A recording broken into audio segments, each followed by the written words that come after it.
right? Like, we all start somewhere, and you started For sure. flipping cars on Craigslist. Yeah, man. So that's actually how Sal's partnership with me actually came together. He gave me the opportunity. So Sal, I was working a 9-to-5 job and actually already flipping cars at a small dealership that he owned. And he really, we became best friends in 2013. And he was like, "Hey, man," he's like, "You want me to take you to the car auction and maybe you can flip a car or two and make some money?" So he took me to the car auction in 2013, and I bought a car. It was a Saturn Ion, '07. I bought it for $2,500, and I sold it for $5,000. And I made $2,500 in 24 hours. And Sal was like, "Hey, man, you can sell anything." He was like, So he showed you how to do it, or where to go. He showed you where to go. Yeah. And then you showed him how it's done. Oh, I flipped that thing in 24 hours to a person on Facebook. Yeah. So that he was like, "Man, I like the way you move," and then we became best friends, and he started getting to know like what my core values were and my principles were and who I was as a person. And vice versa, he already had a partnership with his brother and his father in the car industry, and he's like, "Hey, man, I really want to do something with you. What do you think of that? I want to partner up with you." This was around 2014. Well, hang on before we get into that, right? Like, if you could sell, right? You sold that thing quick. Mm-hmm. This is probably not your first sales job. No, I've been selling since I was 5 years old in Mexico. Yeah, which. I probably, for those people this is the first time that I'm on here as an individual, I should probably in a 2-minute, 2-minute rapid fire, just maybe tell people like, how the hell I even got here. Mm-hmm. You know what I mean? So my first sales job was, I was 4 or 5 years old selling bread in my neighborhood in Mexico, going door to door. My brother and I, that's what we were doing in Mexico. And what a lot of people may not understand, and I still get a lot of hate for this when I say that Mexico doesn't have a middle class. I don't know if you've seen some of the comments on my TikTok or on my Instagram or even on Facebook. I just posted a video yesterday about like, me being one of the few Mexicans that doesn't know how to landscape. I didn't say all Mexicans landscape. I said I'm one of the few Mexicans that doesn't do their own landscaping. Yeah.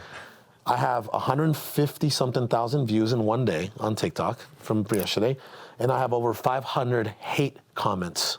For what? Who do you think you are? I mean, I laughed at the first 5, and then I just kind of didn't read the rest, the other 400. Yeah. Right? What are they hating you for?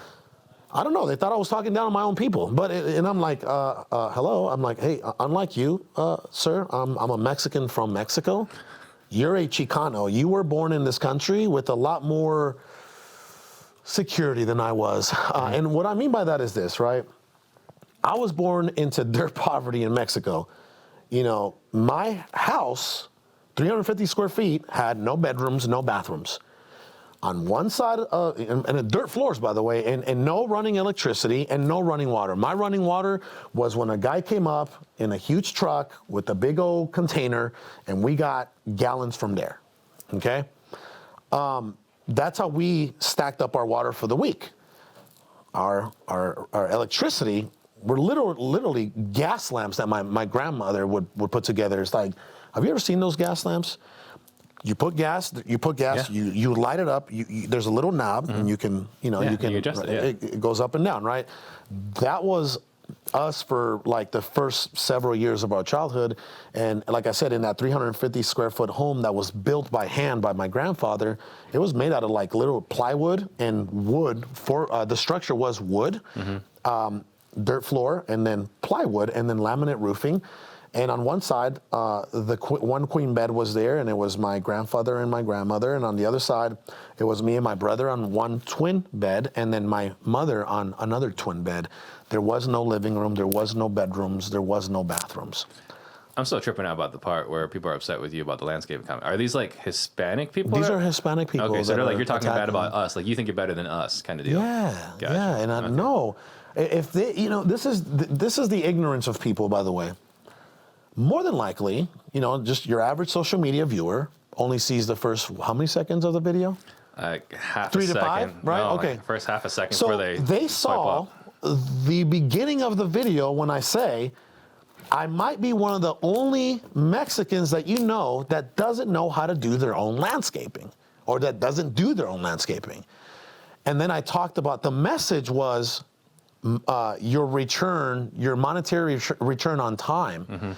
I said, hey, if I'm making $10,000 an hour and I'm paying my landscaper, $1,600 a month to come, once a week, right? That's about $400 a week or whatever. I have an acre, so it's a lot, you break that down by the hour. I said, I am making way more than what I would be making if I was doing my own landscaping. I said, I like to measure my return on time at all times. At all times. It's really weird. It's probably not really weird, but the weird is not the word that we're going to use to describe what you're about to say. But go ahead. So I grew up here, right?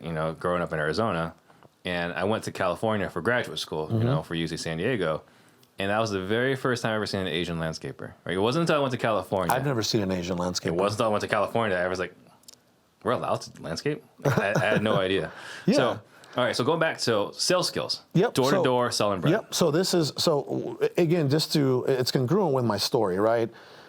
Born in dirt poverty, born in Mexico, we had no choice as kids but to proactively try to generate income.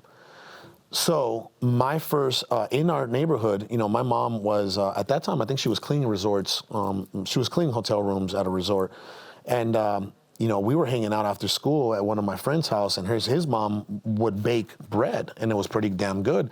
So even at the age, I was around 5 years old, I said, hey, I said, why doesn't your mom bake enough bread so we can go and sell it? They never even thought of that, right? But I saw people selling gum, bread, like food. Like I saw, like my people, Mexican people, like we are out there hustling, right? Think about this, all right? When you go to Mexico, I don't know if you go to Mexico, do people come up to you and just ask you for money, or do people try to provide a service and then ask for money? Yeah, they try to sell you something. They try to sell you something. They try to clean your windows. They try to clean your cars. They try to clean something and then give me the money, right? Right. So that's the way that I was programmed and conditioned. So, Yeah, that's interesting though, because that's a really good point. Because it's not unusual here to see people asking for money. Yeah. Over there, they're like, we're selling something. Let me hustle you on something. And then you pay me a tip. Right. You pay me whatever. But there's a somewhat exchange of value. There is an exchange of a service for sure. Yeah. You know what I mean?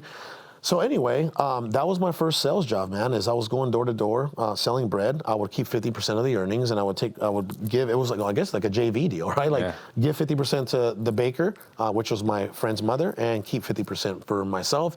And that was my first ever entrepreneurship venture. Yeah.